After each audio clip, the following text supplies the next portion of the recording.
waxaan doonayaa halkan inaan wax yar aan taariikhdiisii wax ka sheego marxuun saaxiibkay ama walaalkay Axmed Maxamed Shire oo loo yaqaanay dadku Sacad u yaqaaneen oo ciyaartooy gobolka Waqooyiga Galbeed ahayn inaan wax yar taabto taariikhdiisii marka war subxaan Allah u naxariisto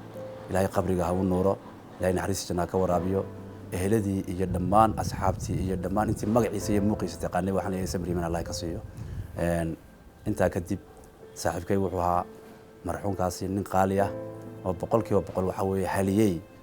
kooxda Waqooyi Galbeed markuu ku soo biiray muujiyay karti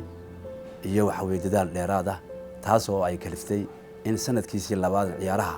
ay aan oo ciyaaro inaan anaguna ku guuleysano koobkii gobolada Waqooyi Galbeed koobkii Soomaaliya ciyaari gobolada qaban jiray 1984 kan qaadnay isaga sanadkii saddexaad bahayd ciyaaraha wuxuu ku soo biiray 1983 Sacad taariikhda haddaan dib ugu noqdo Sacad wuxuu ku dhashay gobolka Cergaabo magaalada Ciilafweyn dugsigiisii hoose wuxuu ku dhameystay Ciilafweyn dugsiga dhexe qayb kamid ah wuxuu ku dhigtay waxa Barco qaybtii kale wuxuu ku dhameystay Hargeysa dugsigiisa ilaa dugsigiisii sare waxa weyn waxa mutacallin aqoon-yahana ciyaartooy gobolka Waqooyi Galbeed wuxuu ku soo biiray 1983 oo anigana markaa sanadkii labaad ahayd isaga aqoon ahaan waxaan isbaranay 1982 dhamaadkiisii baan isbaranay intaan iska bartay walaalkay wuxuu ahaa nin qaali ah oo waxa weeye daacada oo waxa weeye dadaal badan oo ruuxantii dadnimo jecel oo dadka waxa weeye aan dulmiga iyo waxa weeye cadaalad midna agtiisa aan walaal jecelayn taas oo keentay in waxa weeye isaga iyo xubnihii kale ku soo biiray xilliga ciyaaraha inay dardar geliyeen gobolku uu noqday gobol magac leh oo muuqda kuna guuleystay ciyaarihii waxa weeye sanadkii 1985 85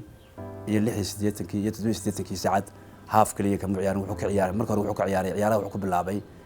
baaltu ama baal midig markii dambe 84 wixii ka dambeeyay saacad wuxuu khad dhexe in ayrka nooga ciyaaro oo dagaal geliya runtii waxa weeye aad iyo aad waxa weeye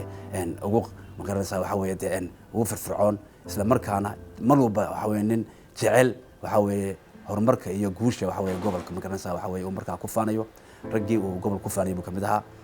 waxaan xasuustaa Sacad oo nan mar qori ilaabi karin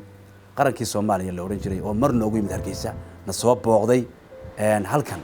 oo ciyaartu ay ku dhimatay hal iyo hal goolkii qaaliga ah ee aan ku baraajinay gobolka qaranka Soomaaliya Sacadkii dhaliyago inta markaan ciyaarihiisa kaga baxo Sacad markii dalka lagu soo noqday Sacad wuxuu noqday haliyay kaliya ah didbada u ahaasay sportka Soomaaliland waxa weeye wasaaradda waxbarashada iyo dhalinyarada ciyaaraha markii la isku daray agaasima waaxdii gaarka ah sportska ahayd ragii ka madaxda ahaa kamid ah isaga nin oran jiray Yuusuf Gacan Allah u naxariistay labada nin waxa weeye sportskan didbada Soomaaliland u ahaasay ilaa maanta oo waxa weeye uu soo gaarayna oo xijaab marxuunkaas ay geeridiisu timidna intii ka horeysay